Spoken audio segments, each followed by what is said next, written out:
ورنہ اس کے علاوہ سعودی عربیہ کا جو بیچ کا علاقہ تھا وہ تو تیل نکلنے سے پہلے اتہاس میں ہمیشہ سے ہی بیکار اور برا مانا جاتا ہے، کیونکہ بنجر زمین کے سوا وہاں پر کچھ نہیں ہوا کرتا تھا۔ اب بھلا حد سے زیادہ دور بیٹھا سلطنت عثمانیہ کا کوئی سلطان ایک ایسی زمین کے لیے اپنی انرجی، اپنا ٹائم اور اپنا پیسہ کیوں خرچ کرتا کہ جس کے بارے میں اس کو پتا ہے کہ وہ اس کو کچھ بھی نہیں دینے والی ہے، کیونکہ اس کی جگہ پر وہ دنیا کے کسی دوسرے علاقے کو بھی فتح کر سکتا ہے۔ ساتھ ہی ساتھ دوستو، آپ کی نالج کے لیے بتاتا چلوں کہ ریاض کے علاقے سے اس دور میں اپنی سلطنت کو شروع کرنے والا یہی وہ محمد بن سعود تھا کہ جس کی اولادیں آج کے دور میں آل سعود کہلاتی ہیں اور سعودی عربیہ کے اس علاقے پر حکومت کرتی ہیں۔ فی الحال دوستو، جیسا کہ میں نے آپ کو پہلے ہی بتایا کہ شروع میں تو سلطنت عثمانیہ نے ان کے اوپر کوئی دھیان نہیں دیا، کیونکہ یہ ایسے علاقے میں تھے کہ جہاں پر سلطنت عثمانیہ کا راج ہوا ہی نہیں کرتا تھا۔ مگر بعد میں جب دھیرے دھیرے یہ طاقتور بننا شروع ہوئے اور آگے جا کر انہوں نے کربلا اور مکہ جیسے طاقتور اور بڑے شہروں کو بھی قبضانے کی کوشش کی، تو پھر سلطنت عثمانیہ نے فوراً ان کے اوپر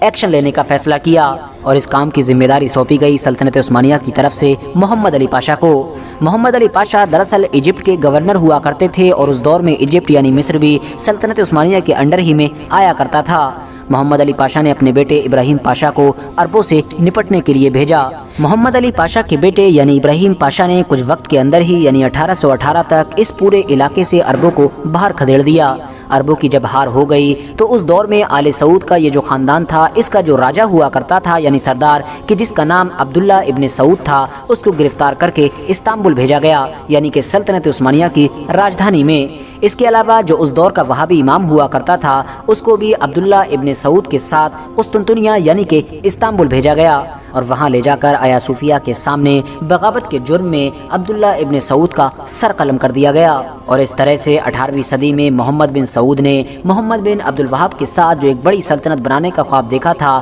وہ پوری طرح سے ختم ہو کر رہ گیا۔ مگر دوستو، عبداللہ ابن سعود کا سر قلم ہو جانے کے باوجود بھی آل سعود کی اس فیملی نے اپنی سلطنت بنانے کا خواب بیچ میں نہیں چھوڑا، بلکہ اس کی اولادوں نے 1824 سے ہی اپنے اس مشن کی تیاری پھر سے شروع کر دی۔ ریاض یعنی اس کا جو خود کا علاقہ تھا اور اس کے آس پاس کے بہت سارے علاقوں کو فتح کرنا شروع کر دیا۔ دھیرے دھیرے ایک بار پھر سے ان کے پاس سعودی عربیہ کا ایک بڑا علاقہ آ چکا تھا، مگر اس بار بھی ان لوگوں کی یہ سلطنت لمبے وقت تک قائم نہ رہ سکی۔ مگر دوسری بار ان کی سلطنت کو ختم کرنے میں جو مین کردار ادا کیا تھا، وہ دراصل سلطنت عثمانیہ کی بجائے الرشید فیملی نے کیا تھا۔ یہ ایک ایسی عرب فیملی تھی کہ جس کا بھی سعودی عربیہ کے ایک چھوٹے سے علاقے پر راج ہوا کرتا تھا اور یہ سلطنت عثمانیہ کے انڈر ہی میں رہا کرتی تھی، یعنی ایک طریقے سے اس کے ساتھ اچھے رشتے تھے۔ لہٰذا 1890 میں تو الرشید فیملی کی طرف سے آل سعود کے اوپر اتنا بڑا اور خطرناک اٹیک کیا گیا کہ جس کی وجہ سے ان کی یہ سلطنت تو پوری طرح سے ختم ہوئی ہی، ساتھ ہی ان لوگوں کو سعودی عربیہ کا پورا علاقہ چھوڑ کر کویت بھاگنا پڑا۔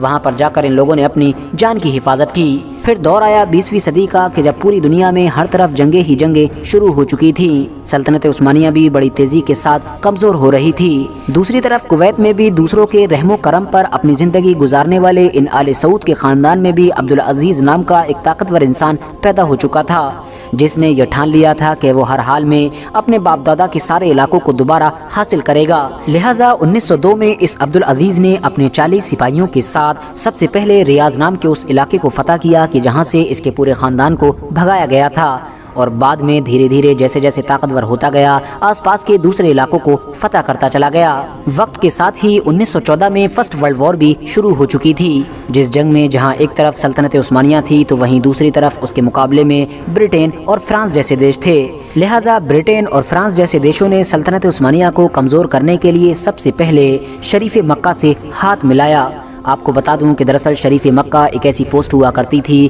کہ جس پر سلطنت عثمانیہ کی طرف سے ہی ایک معزز یعنی عزت دار اور بڑے رتبے والے انسان کو بیٹھایا جاتا تھا، اور اس دور میں سلطنت عثمانیہ کی طرف سے شریف مکہ کی پوسٹ پر جس انسان کو بیٹھایا گیا تھا اس کا نام حسین بن علی ہوا کرتا تھا۔ حسین بن علی کو برٹین اور فرانس جیسے دیشوں کی طرف سے یہ لالچ دیا گیا تھا کہ اگر تم ہماری مدد کرو گے یعنی سلطنت عثمانیہ کے خلاف بغاوت کرو گے، اس کو توڑنے میں، اس کو کمزور کرنے میں اور اس کو ختم کرنے میں ہماری مدد کرو گے، تو جیتنے کے بعد یعنی جب ہم جنگ جیت جائیں گے تو تم کو ایک آزاد عرب ریاست کا راجہ بنائیں گے، ایک ایسی الگ آزاد عرب ریاست کہ جس میں صرف آج کے دور کا سعودی عربیہ ہی نہیں بلکہ عراق، سیریا، فلسطین، یمن اور اس جیسے سارے دیش ہوتے، یعنی کہ پوری کی پوری ہی عرب دنیا کے راجہ بنانے کا لالچ دیا گیا تھا۔ لہٰذا اس لالچ میں آ کر شریف مکہ نے اپنی اولادوں کے ساتھ حجاز کے پورے علاقے میں یعنی مکہ، مدینہ اور اس جیسے سارے شہروں میں سلطنت عثمانیہ کے خلاف بغاوت کر دی، اور اس بغاوت کا انجام کیا ہوا تھا ہم سبھی بڑی اچھی طرح سے جانتے ہیں،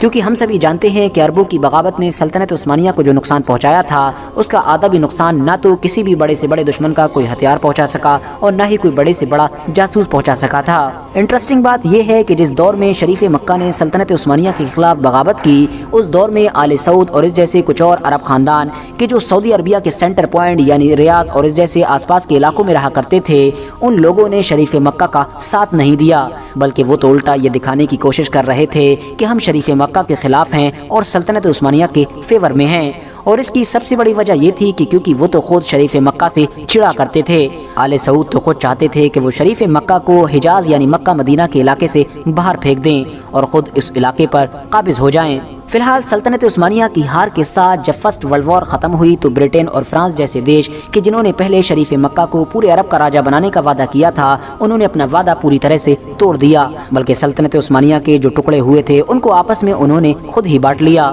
حالانکہ شریف مکہ کو بھی راجہ بنایا گیا، مگر صرف اور صرف حجاز کے علاقے کا، یعنی سعودی عربیہ کے صرف اس پارٹ کا کہ جس میں مکہ اور مدینہ جیسے شہر آتے ہیں۔ شریف مکہ کو چھوٹے سے علاقے کا راجہ بنائے جانے کے ساتھ ساتھ برٹن اور فرانس جیسے بڑے طاقتور دیشوں نے شریف مکہ کے اوپر ایک احسان اور کیا کہ آخری وقت میں شریف مکہ سے اپنا سپورٹ چھین کر خود اس کا جو پڑوسی دشمن تھا یعنی آل سعود خاندان، اس کو سپورٹ دے دیا۔ اب ظاہر ہے آل سعود خاندان کا جو سردار تھا یعنی عبدالعزیز، جس کے بارے میں آپ کو پہلے ہی بتا چکا ہوں کہ وہ کتنا طاقتور تھا، وہ تو پہلے سے ہی موقع کی تلاش میں بیٹھا تھا۔ اس نے سپورٹ ملتے ہی سب سے پہلے تو الرشید نام کے اس خاندان کو ختم کیا کہ جس خاندان کی وجہ سے کسی دور میں اس کے خاندان کو عرب کا علاقہ چھوڑ کر کویت میں جانا پڑا تھا، اور اس کے بعد پھر حجاز کے علاقے کو بھی فتح کیا، یعنی سلطنت عثمانیہ سے بغاوت کرنے والے شریف مکہ کو ہرا کر خود اس پورے علاقے پر بھی قبضہ کر لیا۔ اب دھیرے دھیرے وہ سارے ہی علاقے آل سعود کے انڈر میں آ چکے تھے کہ جن سارے علاقوں میں آج کے دور کا سعودی عربیہ بسا ہوا ہے۔ اس کے بعد 20 مئی 1927 کو ٹریٹی آف جدہ کے تحت فائنلی برٹن کی طرف سے حجاز اور ریاض کے دونوں علاقوں کو ملا کر ایک الگ آزاد عرب ریاست کی مانیتا بھی دے دی گئی۔ ایسا مانا جاتا ہے کہ اس کے بعد عبدالعزیز آس پاس کے دوسرے عرب دیشوں پر جیسا کہ سیریا، عراق، فلسطین، لیبنان، ان سبھی علاقوں پر قبضہ کرنا چاہتا تھا، مگر ظاہر ہے اس دور میں ان سارے علاقوں پر برٹن جیسے دیشوں نے قبضہ کر رکھا تھا، تو اسی لیے عبدالعزیز نے ان پر اٹیک نہ کرنا ہی بہتر سمجھا، ورنہ ظاہر ہے اس کا خود کا ایریا بھی خطرے میں آ سکتا تھا۔ حالانکہ دوستو ایک الگ آزاد دیش کی مانیتا مل جانے کے باوجود بھی عبدالعزیز کی مشکلیں ابھی بھی کم نہیں ہوئی تھیں، کیونکہ ہوا یہ کہ آخری وقت میں اخوان نام کے اس گروپ نے عبدالعزیز کے خلاف بغاوت کر دی کہ جس اخوان نام کے گروپ کی مدد سے ہی وہ یہاں تک پہنچ سکا تھا، یعنی جن کی مدد سے اس نے ان سارے علاقوں کو فتح کیا تھا اور ایک الگ آزاد دیش بنا پایا تھا۔ دراصل دوستو اخوان ایک ایسا گروپ تھا جو کٹر وہابی وچاردھارا پر یقین رکھا کرتا تھا، جیسا کہ میں نے آپ کو پہلے ہی بتایا کہ وہابیوں کے امام یعنی فاؤنڈر محمد بن عبد الوہاب اور آل سعود کے جو باپ دادا تھے ان کے بیچ ایک کانٹریکٹ ہوا تھا جس میں ان دونوں کو ایک دوسرے کا ساتھ دینا تھا، ایک کو اس کی وچاردھارا پھیلانے میں اس کا ساتھ دینا تھا، جبکہ دوسرے کو اس کا سیاسی طور پر ساتھ دینا تھا۔ مگر آخری وقت میں ہوا یہ کہ جب اخوان گروپ نے دیکھا کہ ہماری سلطنت بہت زیادہ طاقتور ہو چکی ہے اور اب ہم آفیشیلی ایک الگ آزاد اور طاقتور ریاست بھی بن چکے ہیں، تو اسی لیے ضروری ہے کہ اب ہم اپنی وچاردھارا یعنی وہابی سوچ کو عرب کے دوسرے علاقوں جیسا کہ عراق، سیریا، فلسطین ان جیسے علاقوں میں لے کر جائیں اور لوگوں کے بیچ اس چیز کا بڑھ چڑھ کر پرچار کریں۔ مگر خود ان کا راجہ یعنی کنگ عبدالعزیز اس چیز کے خلاف تھا، اس کا ماننا تھا کہ ہم اتنی جلدی یہ سب کچھ نہیں کر سکتے ہیں۔ نتیجہ یہ ہوا کہ اخوان گروپ نے اپنے ہی راجہ عبدالعزیز کے خلاف بغاوت کر دی۔ کچھ وقت تک تو عبدالعزیز کو بہت ساری پریشانیوں کا سامنا کرنا پڑا، مگر بعد میں انگریزوں کی مدد سے عبدالعزیز نے اس بغاوت کو بھی پوری طرح سے کچل ڈالا اور فائنلی 23 ستمبر 1932 کے دن وہ سعودی عربیہ وجود میں آیا کہ جس کو آج کے دور میں ہم لوگ دنیا کے نقشے پر دیکھتے ہیں۔ یہی وجہ ہے کہ آج تک 23 ستمبر کو سعودی عربیہ میں بڑے جشن کے ساتھ منایا جاتا ہے۔ اس کے بعد سے لگاتار آج تک عبدالعزیز کی ہی اولادیں یعنی آل سعود کے لوگ ہی سعودی عربیہ پر راج کر رہے ہیں۔ فی الحال دوستو آج کی اپنی ویڈیو کو تو یہ دیکھا ہم لوگوں نے ویڈیو کہ کس طرح سے سلطنت عثمانی سے غداری کرنے کے بعد یہاں تک پہنچے ہیں۔ خیر یہ تو ہم سب جانتے ہیں کہ اپنے مسلمانوں میں کوئی بھی ریاست لے لیجیے، اپنے انڈیا پہ مغل حکومت تھی، انگریزوں کے ساتھ مل کے غداری کی اور یہاں پہ ختم ہو گئی وہ بھی ریاست، اور عربیوں نے بھی ایسے ہی کیا، سلطنت عثمانی سے غداری کر کے اور برٹن کے ہاتھ ملا لیا، حاصل کچھ نہیں ہوا ان کو۔